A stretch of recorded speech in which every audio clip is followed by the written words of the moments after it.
नमस्कार दोस्तों, हरे कृष्णा, राधे राधे। कैसे हो आप सब लोग? आशा करती हूँ सब लोग बहुत अच्छे हो। तो देखो, कल से शुरू हो रहा है पितृपक्ष और 15 दिन तक पितृपक्ष चलता है। पितृपक्ष में पितरों को खुश करना, उनकी आशीर्वाद की प्राप्ति करना बहुत अच्छा रहता है। घर में अगर पितृदोष लगा है तो घर में कोई भी मांगलिक कार्य नहीं होता है, घर में बच्चे नहीं होते हैं और हमेशा कलह क्लेश, बिना कारण का झगड़ा, कोई भी देव अनुष्ठान पूजा करने जाते हैं तो उसमें बाधा विपत्ति, ये सारी चीज़ें होते रहते हैं। तो ये पितृ दोष लगने का मेन मतलब जो उपाय, जो चीज़ें हम लोग नोटिस करते हैं ना, वो मेन चीज़ें यही होती है। तो आज के वीडियो में जो मैं कुछ नोट मैंने तैयार करके रखा है आप सभी को लिखने के लिए, ये देखिए, ताकि कोई भी चीज़ ना मिस ना हो जाए। मैं हर चीज़ आप लोगों को प्रॉपरली बता पाती हूँ। देखो, पितृपक्ष के नियम तो बहुत सारे होते हैं। जो तर्पण वगैरह करते हैं वो घर के जो पुरुष होते हैं और घर के जो बड़े बेटे होते हैं, घर का बड़ा बेटा को करना चाहिए, घर के पुरुष को करना चाहिए। कहीं कहीं स्त्रियां भी करते हैं। अगर आपके घर में स्त्रियां करती हैं तो आप कर सकते हैं। नॉर्मली हमारे यहाँ पे तो स्त्रियां कुछ ये काम नहीं करते। तो इसीलिए कोई भी चीज़ जो है आज के डेट में मैं आपको वो सारी चीज़ें तर्पण वगैरह वो नहीं करके दिखा रही हूँ, लेकिन जो नियम है वो मैं आपको बता रही हूँ। और साथ में हम ये जानेंगे कि पितृपक्ष कब से शुरू हो रहा है, कब तक चल रहा है, क्या क्या करे क्या ना करे, और इसके साथ ही कुछ विशेष नियम जो घर के स्त्रियां कर सकती है और करना भी चाहिए। तो सबसे पहले देखिए, पितृपक्ष क्या होता है। पितृपक्ष होता है जो पूर्णिमा का होगा, कल से जो पूर्णिमा लगेगा, पूर्णिमा से लेकर आश्विन महीने की जो अमावस्या आएगी, यानी कि जो नवरात्रि का एक दिन पहले जो अमावस्या आती है उस दिन तक 15 दिन तक पितृपक्ष चलता है। इस समय हमें पितरों को खुश करने के लिए उनके निमित्त दान तर्पण पूजा पाठ इत्यादि करना चाहिए। और बहुत सारी चीज़ें ऐसे रहते हैं जो हमें नहीं करनी चाहिए। तो ये एक पॉइंट हो गया कि पितृपक्ष क्या है। अब शुरू कब से हो रहा है? शुरू हो रहा है 7 सितंबर, दिन रहेगा रविवार, ठीक है। और समाप्त हो रहा है 21 सितंबर, ये भी दिन रहेगा रविवार। तो 7 सितंबर रविवार से शुरू करके 21 सितंबर रविवार तक पितृपक्ष चलेगा। और उसके अगले दिन 22 तारीख को प्रतिपदा यानी कि कलश स्थापना होगा। उसी दिन से नवरात्रि की शुरुआत होगी। बिल्कुल शुद्धिकरण कर लेना है, मंदिर को साफ सफाई कर लेनी है। पितृपक्ष के बाद मंदिर की साफ सफाई करना बहुत आवश्यक होता है। तो पूरा साफ सफाई कर लीजिए। जो भी आसन वस्त्र वगैरह है, कपड़े जो भी है चेंज कर दीजिएगा। पूरे मंदिर को धो पोछ के साफ कर दीजिएगा। पूजा में एक क्वेश्चन आता है कि डेली पूजा करे ना करे, क्या करे। पितृपक्ष में बहुत जगह पे पूजा नहीं किया जाता है। तो देखो, एक चीज़ मैं बता रही हूँ, अगर घर में सूतक पातक लगता है तो मंदिर में पूजा नहीं करते हैं, ठीक है। लेकिन जो पितृपक्ष के टाइम है आप डेली पूजा कर सकते हैं, इसमें कोई दिक्कत नहीं है। डेली पूजा आप करें, डेली पूजा में कोई दिक्कत नहीं है। हाँ, लेकिन बहुत बड़ा कोई अनुष्ठान अगर करनी है, बहुत बड़ा लेवल पे कुछ करना है, तो पितृपक्ष के टाइम पे वो नहीं किया जाता है। बाकी जो धूप दीप भोग प्रसाद आदि होता है, लड्डू गोपाल जी है तो उनका स्नान आदि होता है, उनको सुलाना होता है। तो ये सारी चीज़ें जो नित्य नियम है, जो रेगुलर बेसिस पे होता है, वो सारी चीज़ें होती है। इसके बाद देखिए, क्वेश्चन आता है कि बर्थडे आता है तो मनाओ कि नहीं मनाओ।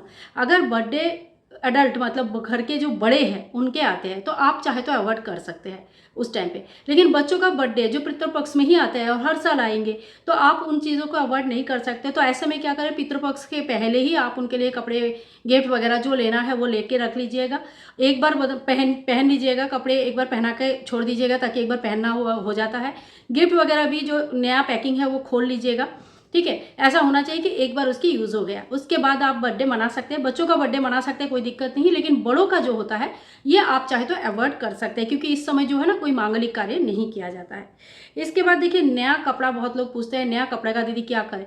तो नया कपड़ा अगर हर साल पितृपक्ष जो आता है इसी 15 दिन में जो आता है, अगर आपके यहाँ पे नॉर्मली क्या बोलते हैं, नया कपड़ा नहीं लिया जाता है, तो नया कपड़ा अगर आपको लेना है तो आप पितृपक्ष के पहले ही आप लेके रख लीजिएगा। या तो पितृपक्ष कंप्लीट हो जाता है, महालया जिस दिन होता है, सर्वपितृ अमावस्या, उस दिन सुबह सुबह पूजा पाठ हो जाता है, 11 बजे तक सब कंप्लीट हो जाता है, 11-12 बजे तक। उसके बाद आप नया कपड़ा ले सकते हैं। आप किसी किसी को जैसे ऐसी जगह पे रहते हैं जहाँ पे ऑनलाइन मंगवाना पड़ता है, तो आप एक काम कीजिए, खरीदे लेकिन पहने नहीं पहनना नहीं है। और संभव है तो अवॉइड करें, और एकदम संभव नहीं है तो उसको पहनना नहीं है, ठीक है। अभी कुछ चीज़ें ऐसे हैं जो नया कपड़े में आप उस तरह का नया कपड़ा खरीद सकते हैं जो कि आपको दान करना है। जैसे पितृपक्ष में बहुत लोग धोती कुर्ता साड़ी, खाने पीने का सामान, अन्न, पैसे, जूते चप्पल इत्यादि दान करते हैं। तो दान के लिए जो भी सामग्री है वो आप पितृपक्ष में ले सकते हैं, क्योंकि आप पितरों के निमित्त खरीद रहे हो, उनके लिए ही दान कर रहे हो, तो उस खरीदारी में दिक्कत नहीं है। इस समय पे आप दान के लिए अच्छे से नोट कर लीजिए। दान के लिए आप श्रृंगार खरीद सकते हैं, कोई दिक्कत नहीं है, लेकिन जो भी श्रृंगार नया खरीदेंगे वो आपको दान करना है। अपने लिए कोई भी नया श्रृंगार यूज़ नहीं करना है। अगर नया बिंदी के पत्ते रखा हुआ है, नया सिंदूर है, तो आप पितृपक्ष शुरू होने से पहले ही आज उसको खोल ले, उसका एक यूज़ कर लो, उसके बाद आप कंटिन्यू करो। नया चीज़ों का यूज़ जो होता है ना, कोई भी सुहाग के चीज़ें, किसी भी प्रकार का नया कपड़े, नया जूता, नया मतलब कोई भी चीज़ जो आपको सुख समृद्धि ऐसा आराम वाला चीज़ें हैं, ये सारे चीज़ों से हमें थोड़ा परहेज रखना है, ठीक है। और पितृपक्ष के दौरान हमें हेयर कट वगैरह भी नहीं करनी है। अब देखो थोड़ा थ्रेडिंग वगैरह करनी है तो ठीक है, इसमें कोई दिक्कत उतना होता नहीं है, क्योंकि दुर्गा पूजा आने टाइम है तो इस टाइम पे बहुत ज़्यादा ये सब चीज़ों का रहता है। कोशिश कीजिएगा, अगर पहले हो गया नहीं हो पाया तो थ्रेडिंग वगैरह कर सकते हैं, लेकिन जो बाल काटना होता है, प्रॉपर बालों को काटना होता है या सेविंग करना होता है, दाढ़ी नाखून, ये पितृपक्ष के टाइम पे नहीं होती है। तो पितृपक्ष शुरू होने से पहले ही आप लोग कर लीजिए, या पितृपक्ष जब पूजा हो जाती है पितृपक्ष की, उसके बाद आप कर सकते हैं। श्रृंगार अपने लिए नहीं खरीदनी है, खुद के लिए श्रृंगार नहीं लेनी है। जैसे आपको चूड़ी, बिंदी, आलता, महावर वगैरह कुछ भी लेनी है तो पितृपक्ष में नहीं लेना है, क्योंकि इस समय कोई भी सुहाग की सामग्री खुद के लिए नहीं लिया जाता है। अब एक क्वेश्चन आता है कि दीदी सूर्य नारायण को जल दे कि नहीं दे। तो देखो ये अलग अलग घर के अलग अलग नियम होता है। बहुत जगह पे ऐसा होता है कि सूर्य नारायण को जल चढ़ाया जाता है, क्योंकि वो भगवान है और भगवान की पूजा करने में कोई दिक्कत नहीं है। बहुत जगह पे लोग ये मानते हैं कि सूर्य नारायण को जल चढ़ाने से वो जल पितरों को लग जाता है, तो सूर्य नारायण को जल चढ़ता ही नहीं है, तो फिर उनको जल चढ़ाने का मतलब ही नहीं है। तो देखिए, आप अपने घर के बड़े बूढ़ों से पूछ लीजिए कि आपके घर का क्या नियम है, और उस हिसाब से आप कर सकते हैं। हर घर का नियम का एक महत्व होता है, और सालों साल जो घर में जो नियम फॉलो किया जाता है ना, उस नियम को आपको फॉलो करते हैं जाना है। और अगर आपको ऐसा कुछ नहीं पता या कोई ऐसा है नहीं जिनसे आप पूछ सकते हैं या आगे समझ सकते हैं, तो देखिए फिर आप अगर पूजा कर भी सकते हैं। अगर आपको इच्छा है पूजा करने का, आप रेगुलर बेसिस पे कोई नियम लेके रखें, जैसे मकर संक्रांति के टाइम पे नियम लेते हैं लोग, तो आप कंटिन्यू कर सकते हैं, या पितृपक्ष के टाइम पे आप 15 दिन के लिए छोड़ भी सकते हैं। इस समय पितरों कहते हैं कि पशु पक्षी, खास करके गाय, कुत्ता और जो हमारे कौवे होते हैं, इनके स्वरूप लेके या किसी भी जंतु, जानवर, पक्षी के स्वरूप लेके आ सकते हैं। तो वो कौन से स्वरूप में आएंगे, कैसे आएंगे, किसी को नहीं पता। एक तो सच में मैं ये बता रही हूँ कि आपको कभी भी किसी पशु पक्षी को मारना नहीं चाहिए। वो अबला जीव होते हैं, उनको कभी भी मतलब आघात पहुंचाना, लाठी से मारना, भगा देना, ये गलत बात होता है। जीने का हक सबको होता है। थोड़ा सा इंसानियत से अगर सोचा जाए तो सिर्फ पितृपक्ष नहीं, किसी भी पक्ष में कभी भी किसी भी अबला जीव को नहीं मारना चाहिए। लेकिन अगर आप इतना कुछ नहीं भी मानते हो तो कम से कम ये 15 दिन तक ये मान के चलो कि आपके हाथ से कोई प्रकार का पाप नहीं होनी चाहिए। इसके बाद देखिए, इस पितृपक्ष में तामसिक भोजन नहीं किया जाता है। कहते हैं कि जो भोजन हम बनाकर रख देते हैं वो पितृ ग्रहण कर लेते हैं, और वो पितृ का ग्रहण किया हुआ खाना घर के लोगों को खाना सही नहीं माना जाता है। खास करके अगर आटा वगैरह बच जाता है तो उसमें 4 उंगली का इस तरह से छापा मार दीजिएगा। गोल ऐसा नहीं रखना चाहता है, जो गोल रखा जाता है ना उसे पिंड के समान माना जाता है, और जब पिंड रखा रहता है तो पितरों को ग्रहण करते हैं। तो इसीलिए आपको मतलब जो पुराने मतलब कोई भी चीज़ कम कम बनाइए, और इतना बनाइए कि आपको वो रात भर के लिए छोड़ना ना पड़े। आप सुबह का खाना बच गया है, आप दोपहर को शाम को ख़त्म कर दो, रात भर के लिए छोड़ना नहीं है, ठीक है। तो ये बात एक ध्यान में रखिए, रात का खाना इतना ही बनाइए जितना आपको लगे कि ये ख़त्म हो जाएगा, ये खाना बचेगा नहीं। और इसके साथ ही देखिए, किचन में एक रोटी, कम से कम एक रोटी आपको अलग से ढक के रखना है। कहते हैं कि किचन को मतलब जो हमारे रसोई घर है, इनको पितृपक्ष में उपवास नहीं रखा जाता है, मतलब खाली नहीं किया जाता है।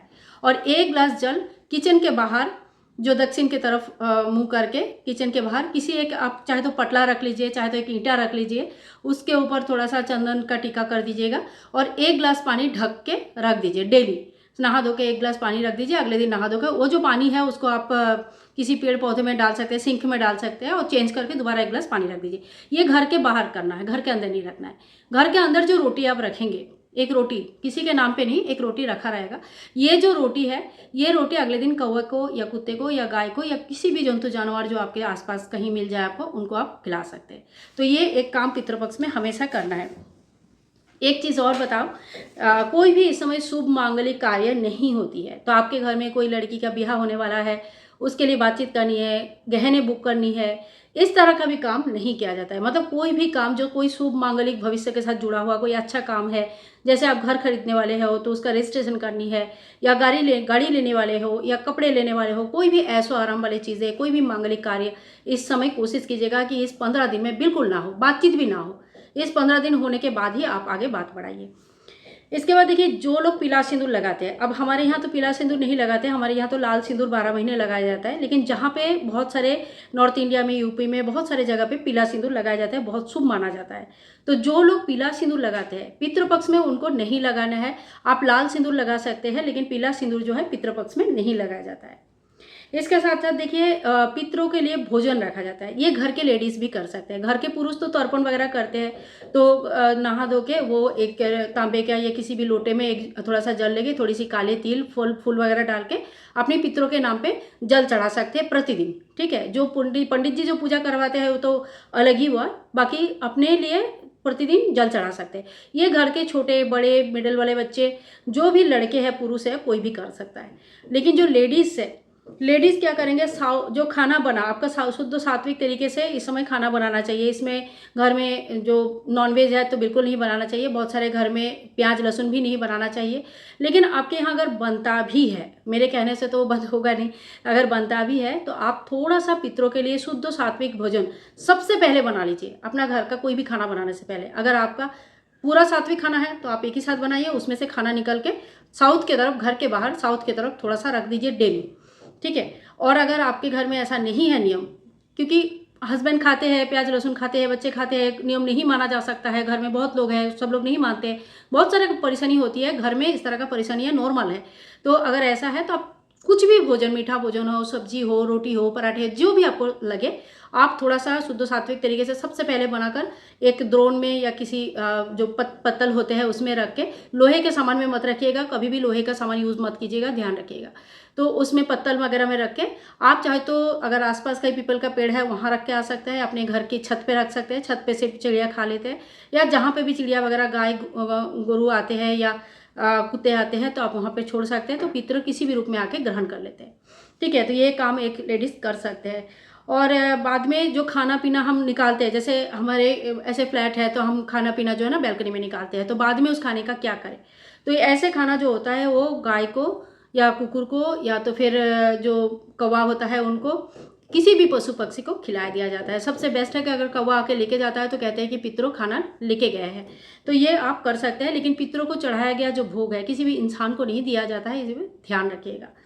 ठीक है, पितृपक्ष में लेडीज़ को एक और काम करनी है, बहुत ही काम की बात है, ध्यान से सुन लीजिए, सारा पॉइंट्स एकदम नोट कर लीजिए। मैंने यहाँ पे पॉइंट्स का नंबर भी लगा दूंगी, कौन से कितने पॉइंट्स मैंने बताया, तो वो सारे पॉइंट्स के हिसाब से आप लोग काम करिए, बहुत अच्छा रहेगा। तो देखिए 17 नंबर पॉइंट्स में मैं पहुँच गई हूँ। और दहलीज पूजन हमें करनी है। ठीक है, अगर दहलीज पूजन बहुत बड़ा करके नहीं कर पाते, आपको मिनिमम बता रही हूँ क्या करना है। सुबेरे सुबेरे उठना है, नहा धोने से पहले ही, नहाने की जरूरत नहीं है, नहाने के बाद करेंगे बहुत अच्छा है। अगर नहाने के बाद टाइम नहीं मिल रहा है किसी वजह से, तो आप सुबह उठिए, बाहर दहलीज को अच्छे से पानी से धो लीजिए, और अगर फ्लैट वगैरह है तो आप गीले कपड़े से पोंछ के साफ कर लीजिए, यानी कि साफ सफाई होनी चाहिए। साफ होने के बाद दोनों तरफ थोड़े थोड़े काले तिल रख दीजिएगा। नहा धो के एक दिया जला सकते हैं, अगर दिया नहीं भी जलाएंगे तो कोई बात नहीं, दिया जलाएंगे तो बहुत अच्छा है, नहीं भी जलाएंगे तो थोड़े थोड़े काले तिल छोड़ दीजिए। कहते हैं कि इससे पितृ बहुत खुश होते हैं, पितृ दोष से भी मुक्ति मिलती है। इसके साथ ही देखिए तर्पण करना है, तो अगर आप लेडीज़ हो फिर भी आप पितरों के नाम पे एक लोटा जल में थोड़ी सी तिल लगाकर पितरों को, भगवान का पूजा पहले करनी है, बाद में पितरों को एक लोटा जल चढ़ा सकते हो कि ओम पितृ देवताय नमो नमः, आपके आशीर्वाद हमें आप हमें आशीर्वाद करें कि हमारे पूरे घर परिवार, हमारे बच्चे सब सुख शांति से रहे, आपके आशीर्वाद से सब खुश रहे। तो इस तरह से हमें पितरों को खुश करना चाहिए। इसके साथ ही देखिए साउथ डायरेक्शन में, मतलब जो दक्षिण के तरफ होता है, दक्षिण के तरफ आपको एक दिया हर रोज़ जलानी है। अब ये दिया कौन से तेल के होते हैं, तो बहुत जगह पे पितरों के लिए सरसों का तेल यूज़ किया जाता है, कई जगह पे तिल का तेल भी यूज़ करते हैं। तो आपके यहाँ पे जो भी तेल यूज़ होता है, जो भी तेल आप घर में यूज़ करते हैं दिया के लिए, वो दिया आप एक दिया कम से कम खुली आसमान के नीचे, घर के अंदर नहीं जलानी है। ये दिया पितरों के लिए कोई भी काम घर के अंदर नहीं किया जाता है। ये बात मैं बोलना अगर भूल भी जाऊँ तो आप समझ लीजिएगा। पितरों के लिए जो भी काम होता है दक्षिण की तरफ होता है, घर के बाहर होते हैं। ठीक है, ये 2 पॉइंट आप एकदम लिख के रखिए कि दक्षिण की तरफ होगा और घर के बाहर होगा। तो एक दिया आपको घर के बाहर दक्षिण की तरफ खुली आसमान के नीचे जलानी है। ठीक है। जैसा कार्तिक के महीने में हम आकाश दीप दान करते हैं, कुछ इसी तरह का एक दीप हम ओम पितृ देवताय नमो नमः इस मंत्र का जप करते हुए काले तिल का आसन देके एक दिया आप दक्षिण की तरफ हर रोज शाम को जला दीजिएगा। इसके बाद देखिए, एक पहले भी बताया कि खाना ज़्यादा नहीं बनाना है, तो इसका मतलब क्या है, बासी भोजन हमें नहीं करनी है। जो खाना बच गया है, कल का खाना है आज खा रहे, तो कहते हैं कि पितरों आके ऑलरेडी उसका भोग लगा लेते हैं और वो भोग हमें नहीं खाना चाहिए। तो इसके लिए बासी भोजन करने का कोशिश मत कीजिएगा। अगर ज़्यादा बढ़ जाता है किसी वजह से, रोज़ एक जैसा होगा ज़रूरी नहीं है, अगर बढ़ जाता है तो आप कोशिश कीजिएगा वो जो भोजन थोड़ा सा जो भी बचा है वो आप किसी पशु पक्षी को खिला दीजिएगा। तो इससे क्या होगा, आपका पितरों को भोग मिल जाएगा, उनको खाना मिल जाएगा और आपको आशीर्वाद करेंगे। लास्ट में एक पॉइंट, जो लास्ट पॉइंट है ये है कि ज़्यादा से ज़्यादा कोशिश कीजिएगा दान करने का। पूजा पाठ तर्पण से सभी चीज़ से परे जो होते हैं वो है दान। दान करने से बहुत सारे चीज़ों का बहुत सारा ऐसे चीज़ें हैं जिससे हमें मुक्ति मिल जाती है। पितृदोष से मुक्ति मिलती है, अपना किसी गलती जो पाप हो जाता है उससे भी मुक्ति मिलती है। दान में आप कुछ भी दान कर सकते हैं, जैसे मिठाई के दान कर दिया, कभी मीठा चीज़ों का दान कर दिया, कभी वस्त्र का दान, कभी अन्न का दान, जैसा आपको सही लगे, जितना आपका सामर्थ्य है, जितना आपको लगता है कि मैं कर सकता हूँ। एक आदमी के लिए अगर दान का एक पैकेज आप समझना चाहते हैं कि क्या दान करें, तो आप कम से कम एक आदमी के लिए धोती कुर्ता पंजाबी ले लीजिएगा, अगर सामर्थ्य है तो। नहीं है तो आप 11 रुपया भी दान कर सकते हैं, ठीक है। तो एक पुरुष के लिए कम से कम ये होता है, धोती कुर्ता पजामा, या धोती ले लीजिए या पजामा ले लीजिए, कुर्ता ले लीजिए, गमछा ले लीजिए, तो ये हो गया। उनके वाइफ के लिए एक साड़ी, एक पेटीकोट और एक ब्लाउज पीस हो जाए। साड़ी के साथ ही ब्लाउज पीस रहता है, पेटीकोट अलग से ले सकते हैं, साथ में एक रुमाल वगैरह दे सकते हैं। उनको श्रृंगार की सामग्री देनी है, और कोई कोई इसमें जूते चप्पल भी ऐड करते हैं, आप चाहे तो, आपका अगर इच्छा है तो आप कर सकते हैं। इसके साथ ही कुछ खाने पीने का वस्तु, जैसे चावल, थोड़ा सा दाल, एक थोड़ा सा सरसों का तेल, नमक, मिर्ची, हल्दी, जो खाना बनाने में मिनिमम खिचड़ी बनाने में जो लगता है, तो उतना सामान का, थोड़ी सी घी, ये सारा सामान, घी या तेल जो भी आपका सामर्थ्य है उस हिसाब से ये दान कीजिएगा। और इसके साथ आपको थोड़ी सी दक्षिणा दान करनी। दक्षिणा आप 11 रुपया रखेंगे, 500 रखेंगे या 100 रखेंगे, ये आपकी मर्जी है, लेकिन ये एक दान आपको करना बहुत अच्छा रहता है। नियम बना लीजिए कि मतलब मुझे पितृपक्ष के लास्ट दिन, महालया के दिन, या बीच में, अगर महालया के दिन आप बिजी हो, किसी वजह से नहीं हो रहा है, तो आप बीच में भी कभी कर सकते हो, शुरू में भी कर सकते हैं, ठीक है।